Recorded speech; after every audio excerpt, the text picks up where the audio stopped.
Good morning all. Very good to be with you on this bright and sunny morning. So let's have a think about funding and exit, this notion then of accelerating your business out of the pandemic. And a bit of context for you. If we wind the clock back to March of last year, in the world of corporate finance and merger and acquisition, we had about a 12 to 14 week hiatus where really nothing happened at that stage. If we look at the market today, really since October, we have seen a significant increase in market activity. If you are looking for funding to grow your business, there is a wall of money out there in various different forms, often blended solutions, which will now start with the business loan recovery solution, but be blended with other more traditional funding options. There is plenty of money out there. There are very few businesses that present well enough to attract it. There's also a lot of merger and acquisition activity out there. I'll talk to you later on about some examples we've seen of businesses that have been in the process of exit already as we go into the second quarter of the year. So there is a market appetite out there. And if you think about that activity and apply it to your own business, now is not the time to do what you did yesterday. Now is not the time for business as usual. Now is the time to start and really take action. We would encourage you to get into that growth mindset, not to be drifting along, but to pick up on the mood in the marketplace. A couple of areas that I'll touch on that Mike's alluded to. Positivity around the impact of COVID going forward. What does that pathway look like? There is a definite positive mood that the vaccine is having an effect. We are, of course, challenged by what's happening in continental Europe and other countries. Another thing that might drive your thinking, in the budget that we've gone through in March, capital gains tax wasn't touched, business asset disposal relief wasn't touched. There is huge speculation that that will be affected going forward as the government starts to think about fiscal policy and how they pay for this pandemic. Business asset disposal relief currently affords you £1 million lifetime allowance at a 10% rate. And as a business owner, if you are thinking about exiting in full or in part, that's particularly important. There is possibly a small window of opportunity if this gets affected in the autumn budget, that you do have that opportunity for a full and partial exit.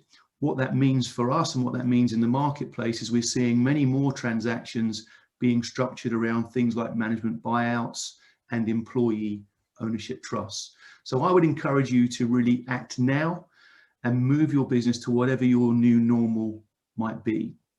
COVID-19 sets the context. ESG as an agenda sets the context of the environment, sustainability, wider social purpose and governance, and of course Brexit is setting the context. Let's move on to the next slide, please, Mike. So I want you to think about preparation and how you can control the controllables. And a really good place to start, Mike talks about this at the start of his presentation, goal-based financial planning. Take a step back from your business and think about yourself and your family and your dependents, and think about framing your life aspirations. Sit down with the team at Bellamy and put that cash flow projection in place that starts thinking about what your personal asset base looks like, and importantly, how we can help the guys at Bellamy Wealth Management bring your business asset alive. Once you start to put those two assets together, and Mike can help you think about how you protect that and how you invest and how you extract that money tax efficiently along the journey, that's going to change the relationship you have with your business. What do we think you are preparing for? Well, we would think about 4 outcomes. Business turnaround if you're in distress right now, but your own growth journey. Growth is really a fundamental of what we do, and we're bringing that as an additional service through Mike and the team. How do you grow your business? How do you survive? How do you create value along the way? If you create value along the way, you may need that third thing that we target to be prepared for, and that is how do you attract funding? And then the fourth thing is, how do you exit your business? How do you realize the value that you've built up a long time? On the journey, of course, you've got to protect it, and you've got to get that move, that smart move from business asset to personal asset, and be doing really good things with it. Control the controllables. Change what you're doing. Here's 3 questions that may help you. Who are we as a business? How do we operate? And how do we grow? You will be really good at leading your business. You'll be impressive people. You've had great success out of it.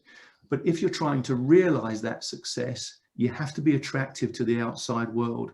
And that means looking at your business through a slightly different lens. And that lens is of a potential acquirer or a potential funder. If you've got that context of your life goals and you understand how your business looks to the outside world, then you can start to think about how you can create options going forward. Of course, the first option that we would always advocate is, I've now grown. I was starting at nothing. I'm now 3 million, 5 million, 10 million, but now I've hit 20 and 30 and 50. What does the next goal really look like for me? And when you start to think in those terms, when you're working on your business, it's important to think about yourself and your family. And again, that transition from business asset to personal asset. It's important to think about time. If you've got a notion in your head that you want to exit your business, it's very easy to burn up a lot of time. Your business needs to be prepared to attract and make sure that you're going to the right buyer in the right time scale. You also need to think about the deal structure. It is quite common to spend a period of time preparing your business to be right to attract funding or exit. That could be 3 months, could be 18 months. There then is a process that you'll go into where you'll create an information memorandum, which is effectively a document that markets your business and speaks to the outside world. You're going to want and create a long list of targets. You're going to narrow that list down, and then you're going to go exclusive. And once you've got into that process and you're about to do the deal, you've then got to think about deal structure. A typical deal structure says you get 60% of your money on day one, 20% in year 2, and 20% in year 3. So if you've got a sense that you might want to create and realize value in your business, it's very easy to burn up a lot of time. So again, now is a really good time to get started. So be prepared, control the controllables, and accelerate your way out of the pandemic. Next slide, please, Mike.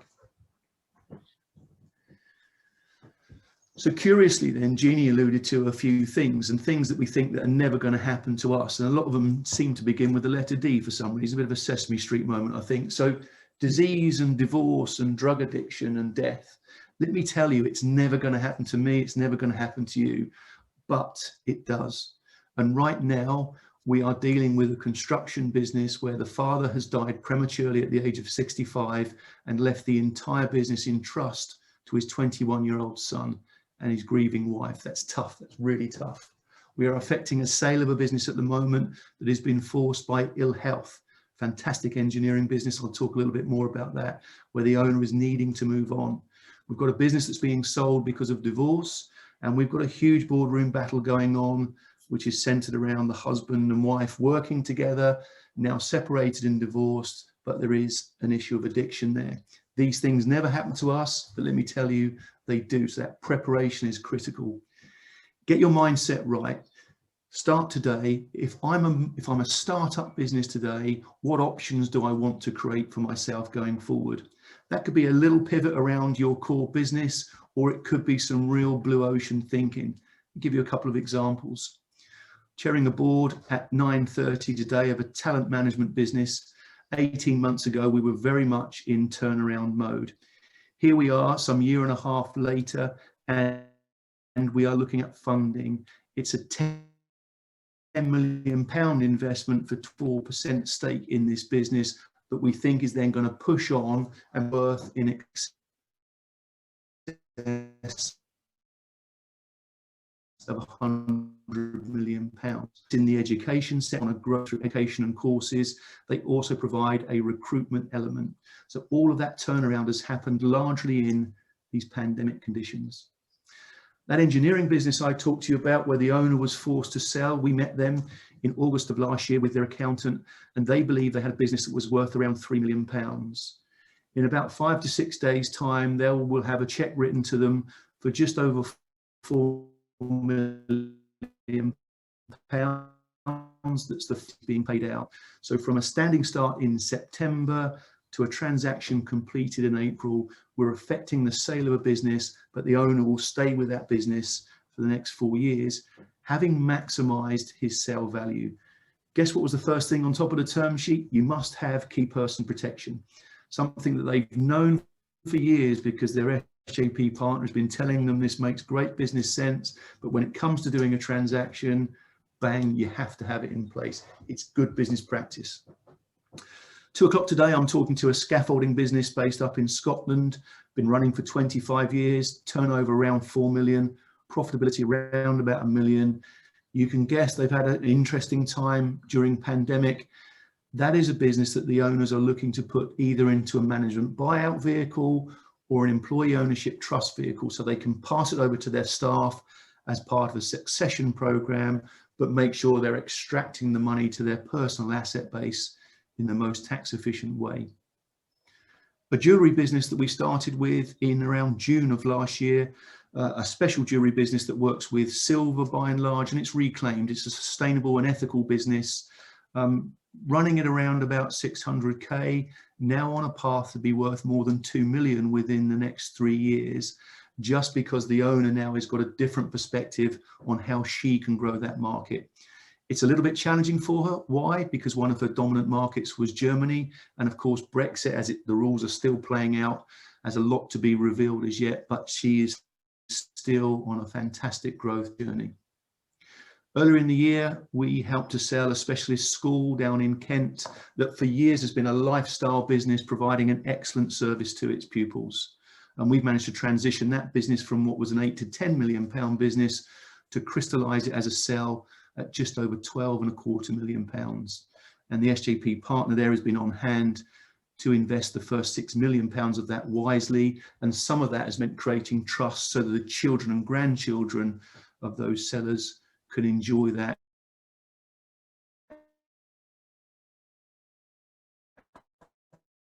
through the generations. It's accountants, it's nurseries, pharmaceuticals. Now is a time to really accelerate forward. We would really engage your minds to say, right, let's start. Let's give Mike and the guys at Bellamy a call, start to think about our future.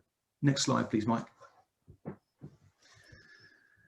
So if there's a call to action for me, it really is to act now, create your own version of what normal looks like, but at least get curious about your business. One of the things you can do with Bellamy Wealth Management is complete a short survey. We'll come along with the team, tell you a bit about your business, hopefully give you insight into the market, and importantly,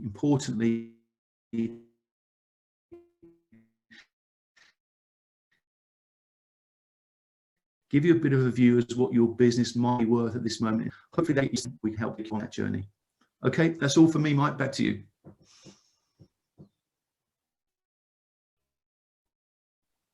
Thank you very much, Martin and Jeannie. And yeah, some really thought-provoking points in there. Look to help our clients and bring relevant experts in as appropriate. And I just thought I'd pull out some of the things. So when we look at Jeannie's presentation, we were talking about the business protection of things.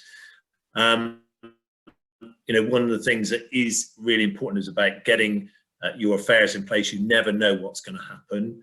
And certainly one of the things that has hit home when you talk about things like lasting powers of attorney, and I don't know if many of you saw the television documentary about Kate Garraway, the GMTV presenter.